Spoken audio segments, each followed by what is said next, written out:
Hola, muy buenas y bienvenidos al Barco Liberal. Soy Mauro Salazar y hoy os quiero comentar que recientemente en Bolivia se ha levantado la restricción emitida por el Banco Central Boliviano, resolución 144/2020, por el que se prohibía a todas las entidades financieras, bancos, entre otros, que a través de estas las personas naturales y jurídicas, es decir, ciudadanos y empresas, no puedan usar, operar, comerciar con criptomonedas o como normalmente se le conoce como criptoactivos, como puede ser uno de ellos, Bitcoin. Pero cabe preguntarse por qué ahora sí y por qué antes no. Y sobre todo, ¿es una iniciativa que los liberales en Bolivia tengamos que celebrarlo o por el contrario tengamos que advertir? Pues vamos a explicarlo.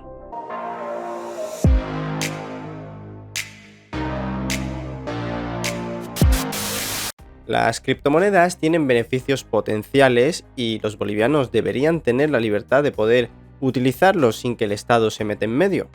Rotundamente sí, pero los políticos también tienen intereses y es lo que vamos a intentar explicar en este vídeo. Antes de explicar los hechos y las intenciones que se están planteando con esta medida, conviene explicar al menos de forma general algunos conceptos. En el mundo de las criptomonedas se encuentra por detrás una tecnología informática llamada blockchain, pero antes definamos qué es una criptomoneda.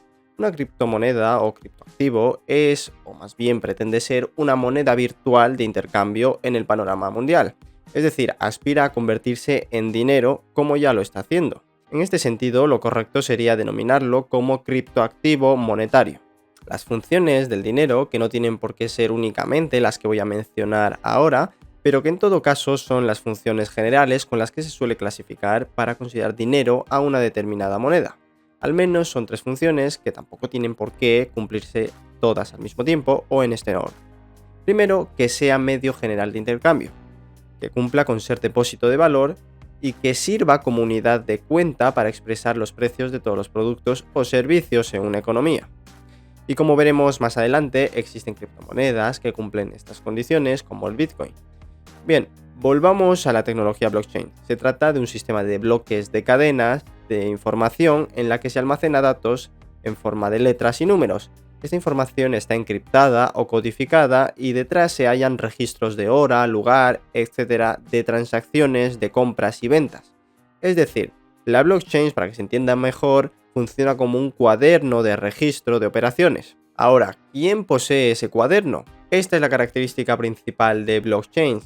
Es descentralizada, no la posee nadie en concreto, nadie en particular. La poseen todos los usuarios en sus ordenadores gracias a la tecnología P2P. Para los que conozcáis uTorrent o programas como Ares, pues funciona de la misma manera.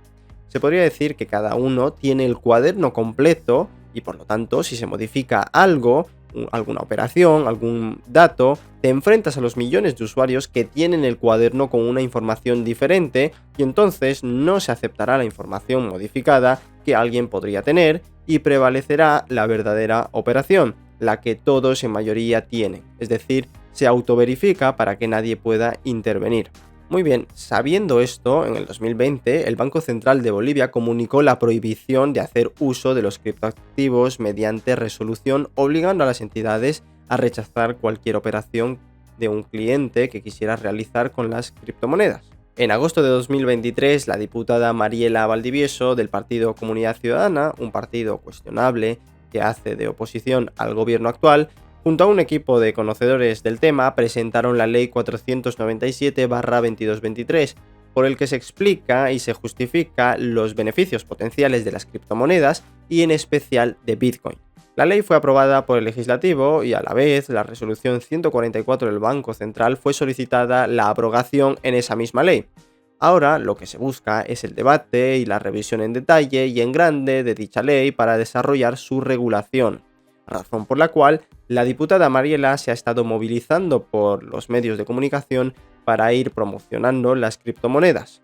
Ahora bien, ¿por qué se ha decidido apostar por las criptomonedas ahora y no antes? Pues mucho me temo que las justificaciones que ha aportado Mariela en algunos medios no son del todo honestas e incluso algunas equivocadas. Se está diciendo a los bolivianos que las criptomonedas pueden ser un escape, un refugio de valor para los ciudadanos para protegerse de la inflación y de la centralización que tiene el gobierno con el Banco Central. Ahora bien, esto no es del todo correcto, o al menos se tiende a malinterpretar si no se conoce más a fondo. Uno de los criptoactivos por excelencia es el famoso Bitcoin, pero cabe explicar un poco su clasificación para diferenciarlo de otro tipo de activos, como por ejemplo los activos financieros que emiten los bancos centrales, y así poder entender qué condiciones se tienen que cumplir para transportar valor en el tiempo y por lo tanto refugiarse de la inflación.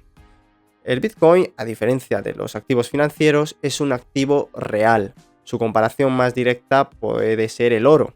¿Pero qué significa que sea un activo real?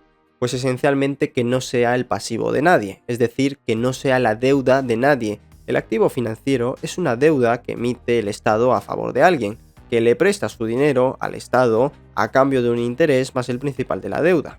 Bitcoin también es un activo intangible, es decir, tiene forma digital y no física. El activo financiero, por definición, siempre se trata del tipo intangible, porque se trata de una promesa de pago y esta promesa se puede plasmar en papel o en dígitos informáticos, pero aún así se considera intangible porque aunque este exista físicamente, no tiene ningún valor intrínseco en sí mismo.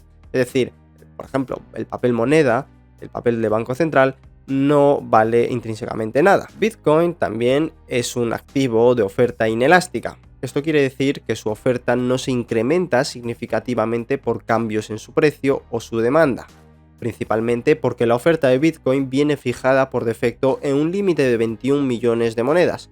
Por el contrario, activos financieros como la moneda fiat, es decir, el dinero físico de Banco Central que todos conocemos, en este caso el peso boliviano, la oferta es elástica porque si la demanda de dinero aumenta, los gobiernos pueden incrementar la oferta cuanto ellos quieran. Por último, Bitcoin es fácilmente atesorable, es decir, que su valor no se deteriora por unidad de tiempo. Por ejemplo, un activo real no atesorable puede ser los camiones de reparto. Con el tiempo se desgastan y se consumen su valor total. En resumidas cuentas, para transportar valor a través del tiempo, el mejor vehículo ha de cumplir las condiciones de ser un activo real, atesorable, de oferta inelástica. Y esto ciertamente podemos encontrarlo en Bitcoin. Pero cuidado cuando se dice que esta criptomoneda es un refugio de valor. No se suele comentar, tal vez por ignorancia o por conveniencia, que el refugio sucede efectivamente al muy largo plazo y no al corto plazo como algunos lo hacen ver. Esto sucede porque principalmente Bitcoin no es el único activo que cumpla las condiciones de transportar valor en el tiempo. Hay activos como pueden ser los bienes inmuebles, los títulos o bonos con tasas de rentabilidad por encima de la inflación o bonos indexados directamente a la inflación, es decir, que se revalorizan conforme al aumento con la inflación, o como simplemente la mayoría de ciudadanos suele elegir activos como el dólar. Y estos sí que suelen cumplir muy bien su función de transportar valor a corto o medio plazo ante sospechas de inflación en el país o en el contexto mundial. Y es que por paradójico que pueda sonar, el Bitcoin, como lo ha estado demostrando hasta ahora, en escenarios de inflación moderada o incluso inflación alta, es cuando peor le va a la criptomoneda, porque su precio tiende a pegar caídas significativas. Lo que se esperaría es que al haber tensiones inflacionistas en un contexto macroeconómico mundial, la gente demande más Bitcoin y por lo tanto su precio aumente y todos los que ya tenían Bitcoin se vean beneficiados por la revalorización. Pero esto no es lo que ocurre, precisamente por lo que hemos mencionado antes, porque hay otros activos más interesantes donde refugiarse antes que Bitcoin. Pero entonces, ¿por qué se dice que Bitcoin es un refugio de valor? Principalmente por dos motivos. Primero, porque Bitcoin cumple esa tarea cuando estamos en escenarios de deflación, es decir, cuando hay sospecha de que habrá impagos, cuando nadie se fía de que el emisor de un activo realmente vaya a pagarte lo que le has prestado. Y también en escenarios de hiperinflación, porque cuando hay hiperinflación, los siguientes siempre son los impagos, es decir, no deja de ser casi similar a la deflación, por lo que también hay desconfianza y entonces aquí tiene sentido que Bitcoin sea un refugio de valor, porque en este escenario no hay credibilidad en otros activos que vayan a pagarte por más atractivos que se vean. Por tanto, aquí sí aumenta la demanda de Bitcoin y sí aumenta su precio y por lo tanto se revaloriza y sí transporta valor en el tiempo a sus poseedores. Y el segundo motivo es que Bitcoin es inconfiscable. El gobierno, al no tener control con la banca central, no puede congelar tus fondos, mientras que si tienes tu dinero en acciones o bonos o cualquier otro activo tradicional de refugio de valor, el gobierno, si así lo quiere, podrá confiscarlo o congelarlo.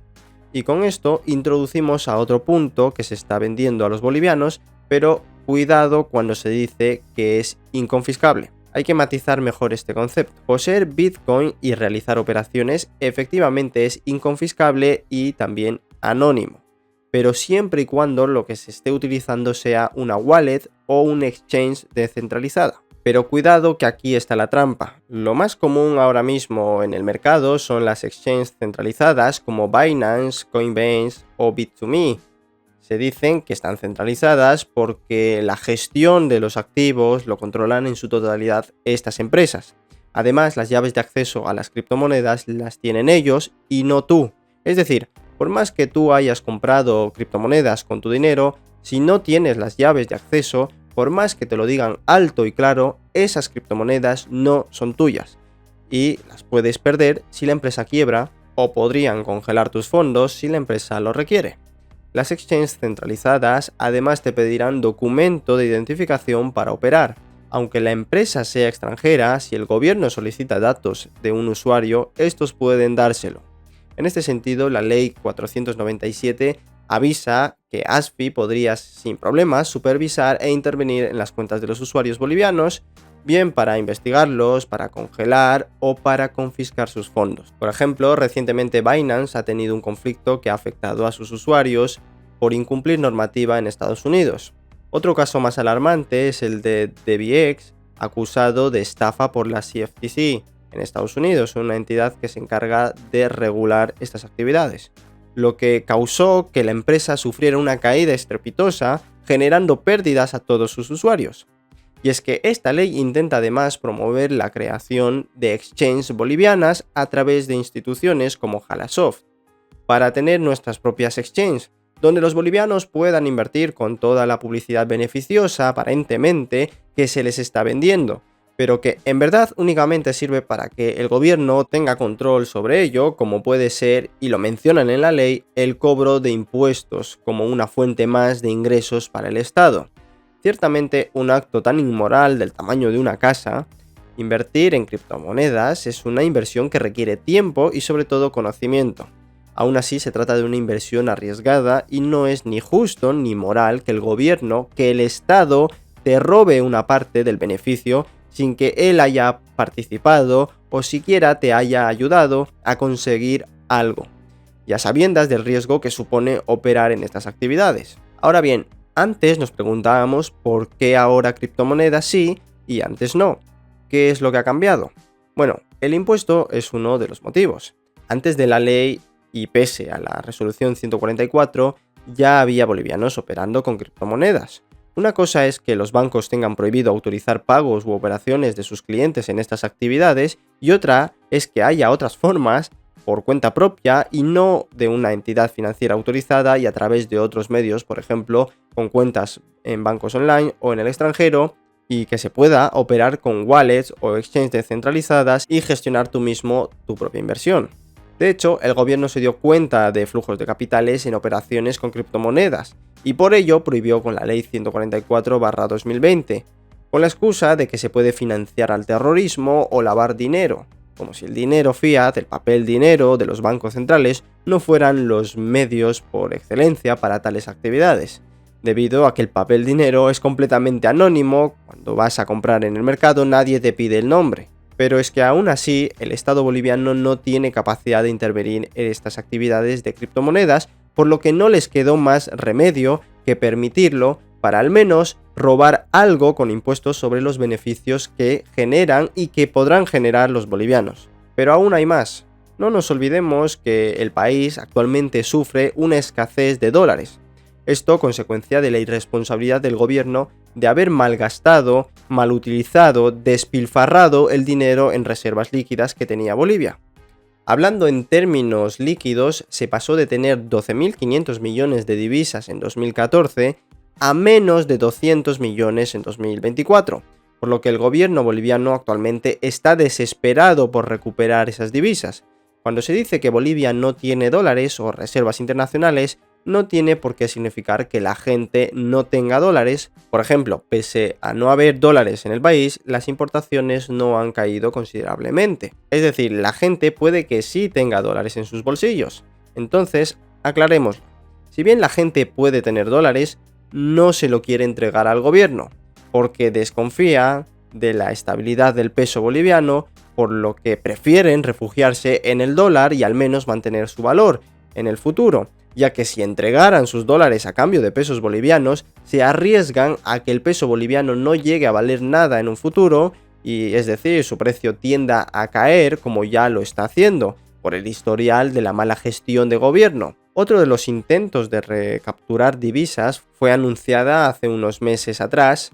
El gobierno boliviano emitió bonos en dólares a tipos de interés relativamente altos y atractivos, entre el 4,5 y 6,5%, disponibles a todo el público, precisamente para que los ciudadanos bolivianos u otras entidades puedan prestarle el dinero, en todo caso los dólares que posean. Esta medida es una nimiedad en términos comparativos. Analicemos este gráfico. Hasta el 9 de marzo, con esta medida se registró 22 millones de bonos en dólares vendidos. Esta cantidad en términos de la liquidez de 12.500 millones que los bolivianos tenían de reserva apenas representan el 0,18%. Actualmente, en reservas líquidas de divisas a fecha de abril, Bolivia tiene 139,3 millones. En términos de esta cantidad de reserva que aún tienen los bolivianos, esos 22 millones que el gobierno celebra como éxito apenas representa el 15,8%.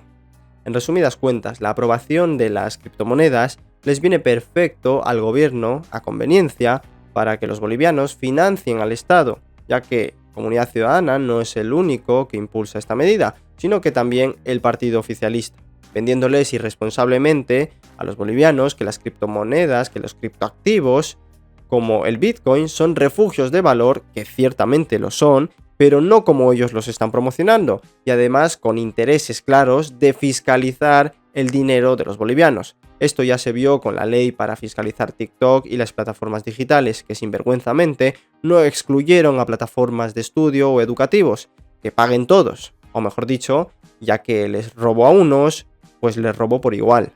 En definitiva, y por último, hay quienes mencionan, incluidos diputados, que blockchain se puede utilizar para un montón de cosas, entre ellas hay quienes incluso sugieren que podría usarse para un sistema de elecciones. Pero mucho cuidado con esto. La tecnología blockchain a escala menor, por ejemplo, en un sistema de votación interno en Bolivia, me temo que no es una idea que se deba perseguir.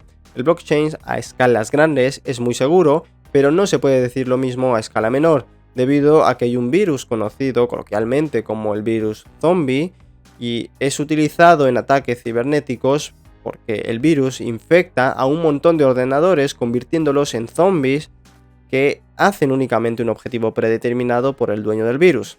Esto con el blockchain de las criptomonedas es imposible que suceda porque no existe manera de reunir los suficientes ordenadores infectados para modificar la información, enfrentando a los millones de usuarios y además, vista del lado económico, tampoco es rentable. Y es que aquí es donde a escala menor sí que puede haber modificaciones que con solo tener la mayoría de ordenadores corruptos, infectados, por lo que se pueden cambiar registros. Y en fin, libertad de acceso a criptomonedas. Por supuesto, regulación de esta actividad para fiscalizar y seguir persiguiendo y parasitando a los bolivianos. Desde luego que no. Y ya que el gobierno intenta parecer moderno, que liberalice el acceso a mercados bursátiles y extrabursátiles para los bolivianos sin que tengan que pedir permiso al gobierno o que lo tengan que hacer únicamente con una entidad autorizada por ellos. Si tanto les preocupa que los bolivianos se protejan de la inflación. En este sentido, esto último claramente no lo van a hacer, porque a los políticos no les interesa si te va bien o te va mal. Así que mucho cuidado con esta ley de las criptomonedas, porque puede que se les esté vendiendo gato por liebre. Y se marchó,